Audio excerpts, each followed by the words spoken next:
नमस्कार दोस्तों, मैं हूं आपका दोस्त आपका होस्ट आर के और आप देख रहे हैं आर के ट्रेडिंग। तो दोस्तों, तारीख है 5 मार्च 2023 और यहाँ पर आपके सवाल मेरे जवाब का 208 एपिसोड यानी कि 208 एपिसोड आपके सामने लेकर हाजिर हूँ। जिन लोगों ने रूल के हिसाब से नियम के हिसाब से सवाल भेजे उनके सवालों को कलेक्ट कर लिया है, जवाब लेकर हाजिर हूँ। साथ ही मैं बता दूं, मेरा इंटरडे ट्रेडिंग कोर्स का एनरोलमेंट स्टार्ट हो चुका है मार्च 2023 बैच के लिए। 20 मार्च से कोर्स स्टार्ट हो रहा है, बैच स्टार्ट हो रहा है और 17 मार्च 2023 लास्ट डेट है इनरोलमेंट का। तो मेरे मोबाइल ऐप के थ्रू आप ले सकते हैं। यहाँ पर जो भी मैं बताऊंगा आपके सवाल पे जवाब दूंगा। अगर कोई स्टॉक रिलेटेड होगा तो वहाँ पे कोई पर्सनल बाइंग और सेलिंग की सलाह बिल्कुल भी नहीं है। अगर आप ट्रेड करते हैं तो आप अपने रिस्क मैनेजमेंट, अपना फाइनेंशियल एडवाइजर से सलाह मशवरा जरूर कर लें, उसके बाद ही आप ट्रेड करने की कोशिश करें। तो चलिए देखते हैं यहाँ पर जो सबसे पहला सवाल है।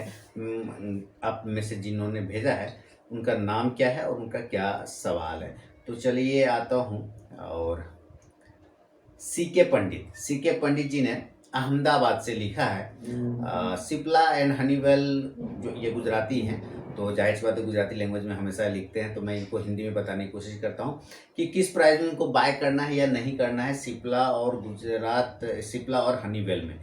हनीवेल को तो मैं ट्रैक नहीं करता, 3 मंथ के लिए करना चाहते हैं। हनीवेल को तो मैं ट्रैक नहीं करता पंडित साहब। मैं ट्रैक उसको इसलिए नहीं करता, एक तो वो बड़े प्राइस का भी शेयर है, दूसरा उसमें वॉल्यूम बहुत कम होता है हनीवेल में, इसके वजह से ना। फिर भी चलिए हम लोग यहाँ पे थोड़ा सा हनीवेल का चार्ट देख लेते हैं। और ये हनीवेल ऑटोमेटेड आ गया 35,274। मैं इसको ट्रैक ही नहीं करता, इस वजह से मैं इस पर सलाह आपको नहीं दे पाऊंगा। ज़बरदस्ती का मैं कोई सलाह नहीं दे सकता इसमें, कारण कि जिस चीज़ को मैं ट्रैक नहीं करता उसको सलाह दे के क्या करूँगा, है ना, उसमें बता के कैसे करूँगा। तो लेकिन फिर भी अगर आपको लेना होगा, मान लेते हैं फिर भी, तो ये लोएस्ट प्राइस बिल्कुल सही भाव था जहाँ पर ये ट्रेड कर रहा था और वहाँ से ये बाउंस किया है, वो बिल्कुल सही था। अब चूंकि ऊपर चला गया तो अभी आप रुक सकते हैं। 36,000 के अगर ये ऊपर निकलता है तब आपको एक बाइंग देखने को फिर से मिल सकता है, अदरवाइज मैं इसको ट्रैक ही नहीं करता, इसलिए क्या बताऊँ इसमें। दूसरा है सिप्ला, है ना, सिप्ला। अब सिप्ला की बात करें तो सिप्ला अभी काफ़ी अच्छा 878, तो ये 850। अब जो इसका सपोर्ट एरिया आ रहा है सिप्ला का, अगर मैं जहाँ तक समझ पा रहा हूँ तो सपोर्ट एरिया, अब मैं इसको वीकली चार्ट पे कन्वर्ट करूँगा और मंथली पे भी देख सकते हैं, वीकली पे भी देख सकते हैं। तो अब जैसे मैंने वीकली चार्ट पे कन्वर्ट किया है तो क्या दिख रहा है कि इसका जो सपोर्ट प्राइस है अब नीचे और खिसक गया और इसका सपोर्ट प्राइस 850 से लेके 860 के आसपास आ चुका है। तो अगर आपको सिप्ला लेने की कोशिश करना है तो 850 से लेके 860 के आसपास में अगर पहुंच जाए तभी सिप्ला लीजिए, बहुत अच्छी बात है। नहीं पहुंचता है, मान लेते हैं नीचे, तो ऊपर की साइड में भागेगा तो 900 के ऊपर लेना होगा सिप्ला को, या तो आप 900 के एबव लीजिए या 850 से 860 के आसपास में सिप्ला को ले सकते हैं। तो ये सीके पंडित जी के सवाल पे जवाब था। फीडबैक जरूर दीजिएगा और टेलीग्राम चैनल को जरूर ज्वाइन करिए लाइव मार्केट में कॉल के लिए। यशवंत राव जी पुणे से अगला सवाल भेज रहे हैं। इनका सवाल है, sir I have following stock which are running below purchase value. Tata Elxsi at the rate of 7,300 यानी कि 7300 पे टाटा इलेक्सी को लिया है। अमर राजा बैटरी को 680 पे लिया हुआ है, एनडीटीवी को 520 पे। So are there chances that this will go up और should I sell at market price, need your opinion. देखिए यहाँ पे मैं ओपिनियन तो आपको बता दूं, एनडीटीवी जो है वो है अडानी इंटरप्राइजेस का हो चुका है, अडानी ग्रुप का हो चुका है एनडीटीवी। तो सबसे पहले मैं एनडीटीवी का ही चार्ट लगाऊंगा जिसको आपने लिया है 520 के आसपास में। अब ये स्टॉक चल गया है 220, तो 520 से 220 300 रुपए का आपको लॉस हो रहा है। 300 रुपए आप नीचे में ट्रेड कर रहे हैं। मैं आपको कहूंगा कि इसको सेल ऑन राइज करिए, बाउंस पर राइज निकल जाइए, एग्जिट ऑन बाउंस। बाउंस जब करे तो आप निकल जाइए, क्योंकि थोड़ा सा इसमें देखिए ये सारे न्यूज़ वाले स्टॉक्स हैं, है ना, और अब इसमें न्यूज़ फंसा हुआ है मामला। तो मैं यही कहूँगा कि आपको एक बाउंस अगर मिलता है अच्छा खासा तो आप उस बाउंस का यूज़ करिए निकलने में, एग्जिट होने में एनडीटीवी में। क्लियर। और दूसरा जो आपने लिया हुआ है हमारा राजा बैटरी, वो भी चेक कर लेते हैं।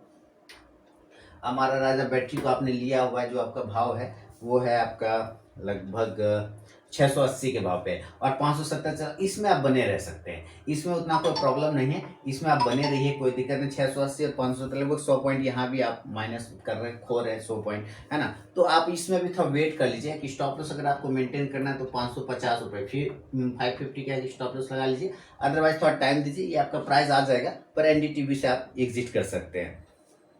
टाटा इलेक्सी 7300 पर लिया है आपने अगला शेयर। चलते हैं टाटा इलेक्सी की तरफ। और टाटा इलेक्सी अच्छा, मैं आपको ये बता दूं, ये वीकली चार्ट था, इसको आपको डेली भी करेंगे तब भी सही है, कोई दिक्कत नहीं।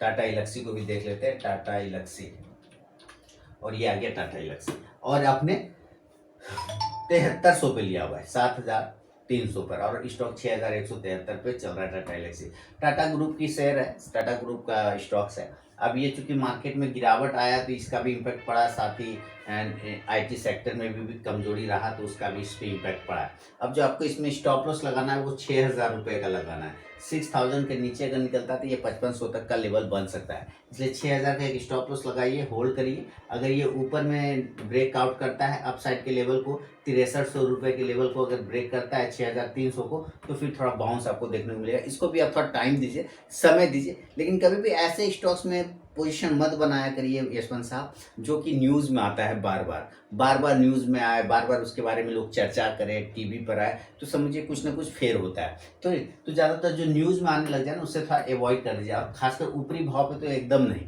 जब वो भाव देखिए, मैं अभी आपको कहूँगा मुझे 7300 रुपया दीजिए, तो आप 50 सवाल पूछेंगे, क्यों दूंगा 7300 रुपया, किस बात का तुम मांग रहा है, तुम ज़्यादा होशियार बनते हो, तुम्हारा है औकात 7300 का जो मैं तुमको दूंगा। आप ये सवाल मुझसे पूछ सकते हैं, लेकिन यही सवाल आप इससे पूछते कि मैं तुमको 7300 क्यों दूंगा, है ना, तुम ऐसा क्या है तुम्हारे में जो मैं तुमको 7300 रुपया दूं।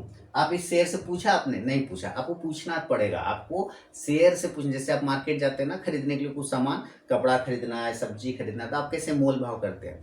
अच्छा, 200 रुपये मीटर दे रहे हो, 180 75 में नहीं दोगे, 180 75 का तो होना चाहिए यार, ये तो है, अरे इस तरह से हम लोग बार्गेनिंग करते हैं। आपको यहाँ पे भी तो करना है। आप ऐसे स्टॉक्स में क्यों करेंगे जो एक तो न्यूज़ में आता है, दूसरा काफ़ी ओवर वैल्यूड हो जाता है, और वो औने पौने भाव में आपको मिल रहा होता है। तो लेकिन एक इसके साथ एक यही पॉजिटिव चीज़ है कि ये टाटा ग्रुप की कंपनी है, टाटा ग्रुप की कंपनी, एक पॉजिटिव चीज़ यही है। लेकिन याद रखिए, ग्रुप चाहे कोई भी हो, सोना है ना, सोना गोल्ड कहता है कि इससे कीमती कुछ भी नहीं है मान लीजिए, लेकिन गोल्ड भी तो गिरता है, उसका भाव भी तो गिरता है, हीरा का भाव भी तो गिरता है। तो यही समस्या है ना। आपको पूछना पड़ेगा क्या तुम्हारा भाव सही है जो मैं तुमको 7300 दूंगा। ये इसलिए बता रहा हूँ क्योंकि आप एक्सपीरियंस वाले, आप पुराने व्यूवर है, तो मेरा काम है सही बात बताने की कोशिश करना, है ना। तो आप जब भी किसी को पैसे देते तो आप उससे सवाल पूछते हैं नॉर्मली, जैसे मैं मांगूंगा तो आप पूछेंगे, तो उसी तरह आप जब इसको खरीद रहे तो आप इससे भी तो पूछिए कि भाई मैं तुमको इतना पैसे क्यों दूंगा, इस भाव का तुमको मैं क्यों खरीदूंगा। तो ये चीज़ आपको ना समझना पड़ेगा। तो अभी थोड़ा रुक जाइए, इसमें भी 6000 के स्टॉप लॉस लगा लीजिए, 6300 के ऊपर जाने पर थोड़ा मूवमेंट बन सकता है। और ये हुआ यशवंत जी के सवाल पर जवाब। तो यशवंत जी, अगर कोई कमेंट हो मेरे लिए तो ज़रूर मुझे बताइए। संजय दामोदर कदम मुंबई से अगला सवाल लिख रहे हैं सर, ट्रू कैप फाइनेंस को 87 रुपये 92 पैसा पे, IEX 193 के आसपास में है, यानी 192.89। बिरला सॉफ्ट 405 रुपये 99 पैसा यानी कि 406 पे, रूपा 531 रुपये 83 पैसा पे, वेलस्पन इंडस्ट्री 100 रुपये 76 पैसा पे बाइंग है। आगे क्या करना है, लॉन्ग टर्म के लिए है, प्लीज गाइड। जब लॉन्ग टर्म है तो फिर सोचना क्या है ना। लॉन्ग टर्म मतलब 6 महीना साल भर तो होता नहीं, लॉन्ग टर्म मतलब होता है कम से कम 5 से 10 साल। तो जब लॉन्ग टर्म के लिए ले रखा है तो फिर उतना डरने की कोई बात है नहीं, है ना। लॉन्ग टर्म का मतलब मैं तो यही समझता हूँ 5 से 10 साल, और कम से कम 3 साल तो जरूर। तो अभी आपने ट्रू कैप्स 88 रुपये के आसपास में लिया है और ये 60 रुपीज़ आ गया। अब आपको इसमें एक काम यही करना है कि एक ट्रेन लाइन का ये सपोर्ट एरिया, इसका जो नेक्स्ट सपोर्ट बनता है वो 50 रुपये का बनता है। ये क्या बनता है, 50 रुपये का। तो अगर आप 50 रुपये तक वेट कर सकते हैं, 50 रुपये तक का रिस्क ले सकते हैं, यानी कि यहाँ से भी 10 पॉइंट नीचे, तब तो आप वेट करिए, अदरवाइज कॉस्ट टू कॉस्ट निकल जाइए, क्योंकि अभी इसको बाउंस करने में टाइम है। देखिए ये बाउंस करने में इसको टाइम है, इसलिए अभी थोड़ा सा टाइम लगेगा, क्योंकि ये हर बार एक हाई बनाता है, उससे नीचे वाला एक हाई बनाता है, इनके लोअर हाई बना रहा है। तो ये प्रॉब्लम है। तो लोअर हाई भी बनाएगा तो यहाँ से रिजेक्शन लेके फिर नीचे गिर जाएगा। तो ये सारी प्रॉब्लम है। तो इससे एक बार 50 रुपये का एक लास्ट स्टॉप लॉस है, उसके बाद फिर इसकी स्थिति और खराब हो जाएगी। तो अगर आप 50 रुपये तक होल्ड कर सकते हैं तो ठीक है, अदरवाइज एग्जिट कर सकते हैं। ट्रू, हाँ थोड़ा आप एग्जिट करेंगे, हो सकता है ये 5% ऊपर चला जाए, तो उस वक्त पेन आएगा, लेकिन उसको फिर ध्यान आपको नहीं देना है। IEX 193, इस पर तो मेरा निगेटिव व्यू रहा है। IEX पे उतना मैं खास पॉजिटिव व्यू नहीं रखता हूँ। IEX के जगह पे मैंने हमेशा कहा कि आप टाटा पावर ले लो, ज़्यादा बढ़िया है ना। 193 पे लिया है तो चलने देते हैं, अभी गर्मी का सीजन आ रहा है, संजय जी गर्मी का सीजन आ रहा है, गर्मी में डिमांड बढ़ जाता है इलेक्ट्रिसिटी का, तो थोड़ा मूवमेंट आपको मिलेगा, और उसी गर्मी के वजह से तो ये मूवमेंट बना, ये जो मूवमेंट बना ना, इसी गर्मी सीजन का आने के वजह से बन रहा है। तो अभी थोड़ा सा आप रुक सकते हैं इसमें, IEX में होल्ड कर सकते हैं, और थोड़ा लंबा समय दे रहे हैं, क्योंकि आपका व्यू भी लॉन्ग टर्म है, तो आप थोड़ा बने रह सकते हैं। बिरला सॉफ्ट 406 रुपये पर आपने लिया हुआ है, तो चलते हैं बिरला सॉफ्ट की तरफ में। बी सॉफ्ट है ना, आपने बी सॉफ्ट लिया हुआ है और 406 रुपये का, 405.99 पे आपने लिया है, और लगभग आधा हो चुका है, 28×2 56, वही लगभग आधा हो चुका है। तो आप इसमें भी थोड़ा वेट कर सकते हैं। एक लास्ट इसका जो स्टॉप लॉस है वो 250 रुपये का है, तो कोई दिक्कत नहीं, इसमें आप थोड़ा सा वेट करिए, टाइम दीजिए, और आपका प्राइस आ जाना चाहिए। रूपा 531.83 पे लिया हुआ है, तो रूपा भी शायद 200-250 के आसपास चल रहा है ना, वही शायद चल रहा होगा, 250 के आसपास था, हाँ 235, बिल्कुल सही। वेट कर लीजिए रूपा में, 200 का एक स्टॉप लॉस लगाइए, रूपा में वेट करिए, प्राइस है। रूपा अच्छी कंपनी, इसमें उतना डरने की बात नहीं है। अब वेलस्पन इंडस्ट्रीज 101.76 पे आपने लिया है, तो चलते हैं वेलस्पन इंडस्ट्रीज की तरफ में। वेलस्पन इंडस्ट्रीज या इंडिया कह सकते हैं आप इसको, 101.76 पे लिया है आपने, और हाँ, और 101.76 पे लिया है। इसमें भी आप थोड़ा होल्ड करें, लेकिन स्टॉप लॉस आपको एक 63 रुपीज़ का लगाना होगा, 63 का एक स्टॉप लॉस लेके आपको चलना होगा। ऊपर की तरफ में जो रेजिस्टेंस है वो 73 रुपीज़ के आसपास का है। ये प्राइस अगर ब्रेक हो जाता है तो आपको एक मूवमेंट देखने को मिल सकता है वेलस्पन इंडिया में, और थोड़ा वेट कर लीजिए। कंपनी खराब नहीं है, ये जान लीजिए कि कंपनी आपकी एक ही कंपनी है जो गड़बड़ है, बाकी सारी कंपनी अच्छी है। जैसे ट्रू कैप फाइनेंस, ये मुझे समझ में नहीं आता है, शॉर्ट टर्म स्विंग ट्रेडिंग कर सकते हैं, लॉन्ग टर्म के लिए मुझे उतना बेहतर नहीं लगता। बाकी वेलस्पन हो जाए, रूपा हो जाए, बिरला सॉफ्ट हो जाए, है ना, ये सारी कंपनी अच्छी है। IEX चूँकि बिजली से रिलेटेड है, तो डिमांड बढ़ जाता है गर्मी के सीजन की वजह से, इसके ये ठीक ठाक है। बाकी आप उसको लंबे समय में दे रहे हैं तो आपका प्राइस आ जाएगा, थोड़ा वेट कर लीजिए। मार्केट में चूँकि चौतरफा गिरावट है, इसके वजह से भी ये सब स्टॉक कमजोर हो रखा है। दीपक कुमार जी न्यू दिल्ली से अगला सवाल लिख रहे हैं, आपके वीडियो से हमेशा काफ़ी कुछ नया सीखने को मिलता है, इसके लिए आपका धन्यवाद। आपका भी धन्यवाद सर। मेरा सवाल है कि लंबे समय के लिए हमें म्यूचुअल फंड में SIP के जरिए पैसे लगाने चाहिए, या फिर हमें निफ्टी 20 में SIP करनी चाहिए, कृपया मार्गदर्शन करें। लंबे समय से मेरा अभिप्राय 15 से 20 साल है। बिल्कुल सही, 15 से 20 साल ये कह रहे हैं कि SIP करना चाहिए लंबे समय के लिए म्यूचुअल फंड में, MF में, म्यूचुअल फंड में SIP करना चाहिए, या बीज ले लेना चाहिए, कौन सा सही रहेगा। देखिए, अगर आप बीज लेते हैं, निफ्टी बीज जैसे आपने लिखा, तो उसमें निफ्टी के 50 स्टॉक्स के आपको शेयर आ जाते हैं ऑटोमेटिक, है ना, कुछ छोटा छोटा पार्ट आ जाता है, पहली बात। तो अगर आप 50 स्टॉक्स का बीज ले रहे हैं तो 50 स्टॉक में कुछ स्टॉक नीचे जाएगा और कुछ स्टॉक ऊपर जाएगा, क्लियर।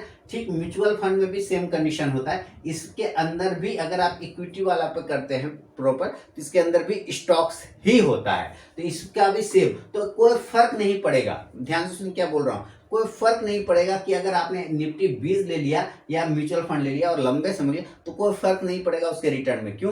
क्योंकि यहाँ पे भी स्टॉक्स ही तो है, यही स्टॉक्स यहाँ, ये थोड़े कहीं से अलग से लेके आया म्यूचुअल फंड, ये भी तो अलग इसी के अंदर में है, म्यूचुअल फंड में स्टॉक्स ही है। तो अगर आप 15 से 20 साल का व्यू रखते हैं तो बीज में भी कर सकते हैं और म्यूचुअल फंड में भी कर सकते हैं। म्यूचुअल फंड में एक बेनिफिट क्या होता है ना, म्यूचुअल फंड का एक बेनिफिट यहाँ पे ये होता है सर, कि अगर कोई स्टॉक खराब हो रहा होता है, ध्यान सुनिए, कोई स्टॉक का परफॉर्मेंस अच्छा नहीं हो रहा होता है, तो जो म्यूचुअल फंड मैनेजर है वो उसको खुद एग्जिट कर देता है, बाहर कर देता है, उसके जगह पे नया स्टॉक को एंट्री कर देता है। ये एक फायदा मिलता है, क्योंकि आपको स्टॉक सिलेक्शन नहीं आ रहा, माने आ रहा होगा, मैं आपके लिए नहीं बोल रहा, ऐसे लोगों के लिए बोल रहा हूँ जिनको नहीं आता है, तो वो क्या कर सकते हैं, म्यूचुअल फंड में लेते हैं, क्योंकि स्टॉक को फिर म्यूचुअल फंड मैनेजर जो है वही हैंडल करता है, तो उसको बाहर एंट्री और एग्जिट, स्टॉक को, नया स्टॉक कुछ अच्छा लगेगा तो उसको डाल देगा, बाकी पुराना को बाहर कर देगा। तो ये काम म्यूचुअल फंड वाला करता है। लेकिन अगर आपको आता है, फिल्ट्रेशन आता है, सिलेक्शन आता है, तो आप निफ्टी 20 में भी लीजिए, कोई प्रॉब्लम नहीं है। निफ्टी 20 में भी निफ्टी वाला क्या करता है, निफ्टी क्या करता है कि खराब जो स्टॉक हो जाता है उसको कुछ सालों के बाद वो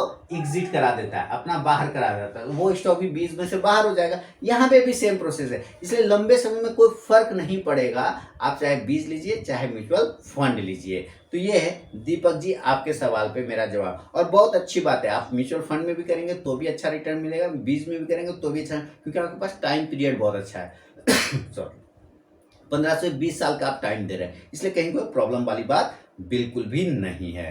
तो ये है दीपक जी के सवाल पे जवाब। अब देखिए, एक सवाल है ई टू लाइव ब्लॉग, है ना। ईट टू लाइव ब्लॉग मेरे यूट्यूब चैनल पे इन्होंने डाला था, आर के ट्रेडिंग पर इन्होंने कमेंट लिखा था, sir please explain Surya Roshni chart as I am beginner I couldn't understand the pattern. देखिए सूर्या रोशनी पे मैंने स्विंग कॉल दिए थे, स्विंग कॉल के सारे टारगेट आ गए सूर्या रोशनी पे, है ना, सूर्या रोशनी पे सारे टारगेट आ गए सूर्या रोशनी।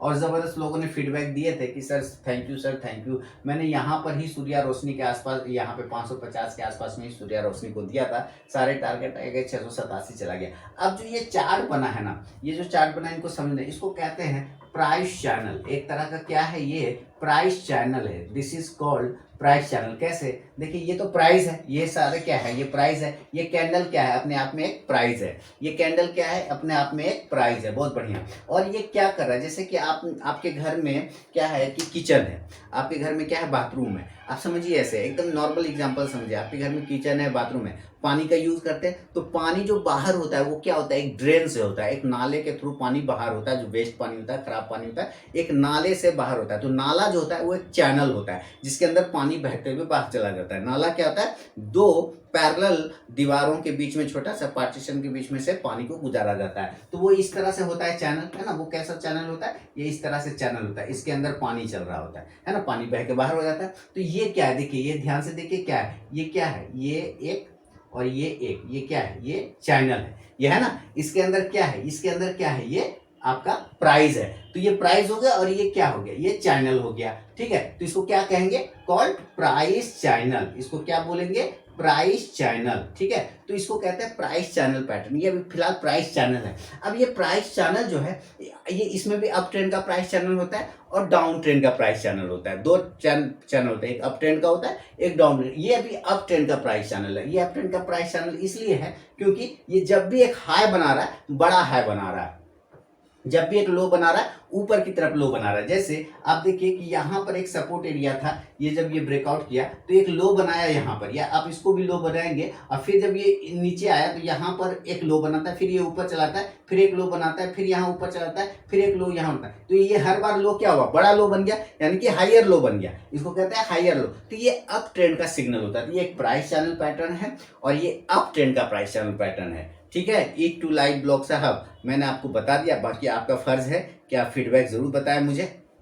तो ये है सूर्या रोशनी में थोड़ा सा प्रॉफिट बुकिंग यहाँ पे मिल सकता है। अगर ये 650 के नीचे अगर ब्रेकआउट हो जाए, 660 के नीचे कट जाए, तो आपको एक थोड़ा सा डाउनफॉल देखने को मिल सकता है। एक तो ये हो गया, इन्हीं का है। दूसरा सवाल है इन्हीं का, ईट टू लाइव ब्लॉग का ही है सवाल। इनका है कि sir please tell how do you calculate SL. देखिए एसएल के बारे में तो मैंने वीडियो बना रखे हैं कि स्टॉप लॉस कैसे आपको देखना चाहिए। किसी ने पूछा था इसी तरह आपके सवाल मेरे जवाब में, जिसमें पूछा गया था कि कैसे आप स्टॉक को कैलकुलेट, कितना परसेंट रखना चाहिए। कभी भी ना स्टॉक को आप कैलकुलेट नहीं कर सकते सर। मैं हमेशा ये कहता हूँ स्टॉप लॉस मेरा ये बताएगा, ये चार्ट बताएगा कि मेरा स्टॉप लॉस कहाँ है। ध्यान से सुनिए, ये चार्ट बताएगा कि मेरा स्टॉप लॉस कहाँ है। जैसे अभी अगर मैं पोजीशन बनाता हूँ सूर्या रोशनी में, तो मेरा स्टॉप लॉस बन जाएगा 645 से लेके 600 का। बड़ा स्टॉप लॉस बिग एसएल बनेगा, बिग एसएल बनेगा 600 का, और स्मॉल एसएल बनेगा 645 का। ये स्टॉप लॉस होगा, ये चार्ट बताता है। तो अगर आपको स्टॉप लॉस जानना है तो आपको चार्ट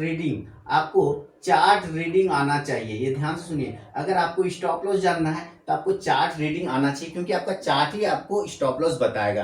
तो स्टॉप लॉस को कभी भी कैलकुलेट नहीं कर सकता कोई। हाँ, अब मान लेते हैं कि अभी मैं 687 पोजीशन बनाता हूं और स्टॉप लॉस 645 का रखता हूं, तब आप कैलकुलेट कर सकते हैं कि 687 माइनस 645 इतना रुपया का हुआ स्टॉप लॉस। लेकिन इतना रुपया का हुआ वो तो आपको चार्ट देखने के बाद ही तो पता चला ना, कैलकुलेशन से पता थोड़ी चला कि इतना परसेंट हमको स्टॉप लॉस लगाना है। बात समझिए, कैलकुलेशन से नहीं पता चला, वो चार्ट से पता चला। तो आपको चार्ट रीडिंग आना चाहिए। अगर आप चार्ट को समझ सकते हैं, चार्ट को कर सकते हैं, जैसे अभी मैंने एक प्राइस चैनल पैटर्न बताया आपको, तो उस तरह से धीरे धीरे प्रैक्टिस करें। चूंकि आपने लिखा भी कि आप बिगनर हैं, तो उम्मीद है कि आप धीरे धीरे, समय लगेगा लेकिन आप कर पाएंगे, आपसे बहुत अच्छा से हो पाएगा। तब बिलीव करिए, भरोसा करिए अपने ऊपर, और कहीं कोई टेंशन नहीं। तो उम्मीद है आपका जो है फीडबैक मुझे मिलेगा। अच्छा, अब अगले सवाल की तरफ बढ़ूंगा, लेकिन मैं फिर से बता दूं जो भी मेरे व्यूवर है कि मेरा इंटरनेट ट्रेडिंग कोर्स का एनरोलमेंट स्टार्ट हो चुका है मार्च 2023 बैच के लिए, जहां आप मोबाइल ऐप के थ्रू इनरोलमेंट ले सकते हैं। 20 मार्च 2023 से बैच स्टार्ट है और 17 मार्च लास्ट डेट है। वहाँ पे chart pattern, stock analysis, live market stock selection, end of day stock selection, candles stock selection, target, कौन सी स्ट्रैटेजी यूज़ करना चाहिए, किस तरह से कैलकुलेशन, किस तरह से आपको स्टॉप लॉस को वॉच करना चाहिए, किस तरह से स्टॉप लॉस को आप देख सकते हैं, पकड़ सकते हैं, इन सारी चीज़ों को वहाँ पे मैं बताने की कोशिश करता हूँ। तो आप इनरोलमेंट ले सकते हैं मोबाइल ऐप के थ्रू। अब देखिए करण कुमार जी हैं, इन्होंने भी लिखा, मेरे यूट्यूब चैनल के अंदर ही दिया था, कमेंट किया था। ऑरबिंदो फार्मा 50 शेयर है 550 के भाव पे। How much time I should hold the stock, कितना समय तक ऑरबिंदो फार्मा को होल्ड करना चाहिए। औरो फार्मा इनके पास है, करण कुमार जी के पास है ऑरबिंदो फार्मा। देखिए कितना समय तक होल्ड करना चाहिए, ये कोई कितना समय, जैसे कि 5 साल 10 साल 3 साल 4 साल, आपने क्या सोच के लिया था इस पे डिपेंड करता है। जैसे आपने सोचा था कि अरे यार ठीक है मैं कितना पे लेता हूँ, 550 पे 600 जाएगा तो मैं निकल जाऊंगा, यानी आपने शॉर्ट टर्म के लिए सोचा, तो वो तो गया नहीं, वो गया नहीं, तो ये ऊपर नहीं गया तो नीचे आया। तो जब नीचे आया तो आपको एक डायरेक्शन ये पता होता है कि मैं किसी बंदे से मिलने जा रहा हूँ, कि कोई सब्जी खरीदने जा रहा हूँ, 20 रुपया किलो मिला तो ठीक है, नहीं तो आ जाऊंगा वापस, नहीं लूंगा, है ना, एक दिमाग में चलता है ना। तो इसी तरह यहाँ है कि अगर आपने 550 पे लिया तो नीचे आप कितना रिस्क रख सकते हैं, कितना खो सकते हैं। अगर वो स्टॉप लॉस कट गया सर, अगर वो स्टॉप लॉस कट गया, अगर आपने कुछ दिमाग में स्टॉप लॉस रखा है तो आप एग्जिट हो गए। अगर आप एग्जिट नहीं हुए, अभी भी होल्ड रखा है, क्योंकि आपने लिखा है तो जाहिर सी बात है होल्ड किया हुआ है, तो एक लास्ट स्टॉप लॉस आपका 440 बनता है। 440 के नीचे जिस दिन निकल जाए आप निकल जाइए। 440 के नीचे अगर गिर जाता है तो फिर सीधे 400 पे मुलाकात होगा। तो और ऊपर की तरफ में अगर ये 480 को तोड़ देता है तो 500 रुपया और 520 रुपए तक के लेवल आपको देखने को मिल सकता है। ऐसे चांस बन रहे हैं चार्ट के हिसाब से। करण कुमार जी आगे है 100 शेयर आपने रैमको इंडस्ट्रीज का भी लिया हुआ है, रैमको इंडस्ट्रीज, और कितने भाव पे लिया, 170 के भाव पे 100 शेयर लिए है रैमको इंडस्ट्रीज, और ये आ गया रैमको इंडस्ट्रीज, और 137 चला गया। लास्ट स्टॉप लॉस यही लो पॉइंट है सर, 130 125 है ना, आपका एक स्टॉप लॉस बनता है 130 से 125 का। अगर ये कट जाएगा तो बाहर आ जाइए, फिर कोई फायदा नहीं है। ऊपर की साइड में 140 का एक रेजिस्टेंस एरिया है, अगर ये ब्रेकआउट हो जाता है तो 150 से 160 तक के टारगेट आपको आ सकता है। तो आप थोड़ा वेट करिए, मार्केट हो सकता है एक बाउंस ले ले यहाँ से, तो आपको छोटे स्टॉक्स में भी मूवमेंट बन सकता है। तो ये है करण कुमार जी आपके सवाल पर मेरा अपना जवाब। तो आपके सवाल मेरे जवाब का 208 एपिसोड इन्हीं सवालों के साथ समाप्त होता है। अब मैं आपसे मिलूंगा नेक्स्ट वीडियो में, और अपने सवाल भेजिए। फिर से सैटरडे को मैं बीच बीच में वीडियो बना के भी देने की कोशिश करता हूँ। जो लोग सवाल भेजते हैं कमेंट सेक्शन में, कोशिश करता हूँ सवालों को कलेक्ट करके एक साथ जवाब दूँ, ताकि बहुत कुछ सीखने और समझने को भी लोगों को मिलता है। पसंद आया तो ज़रूर कमेंट करें, टेलीग्राम चैनल ज्वाइन करें, आपके ट्रेडिंग मोबाइल ऐप डाउनलोड करें। बाकी मेरा इंटरडे ट्रेडिंग कोर्स का इनरोलमेंट तो स्टार्ट है ही, आप मोबाइल ऐप के थ्रू इनरोलमेंट ले सकते हैं। तो मिलूंगा नेक्स्ट वीडियो में, तब तक के लिए बहुत बहुत धन्यवाद।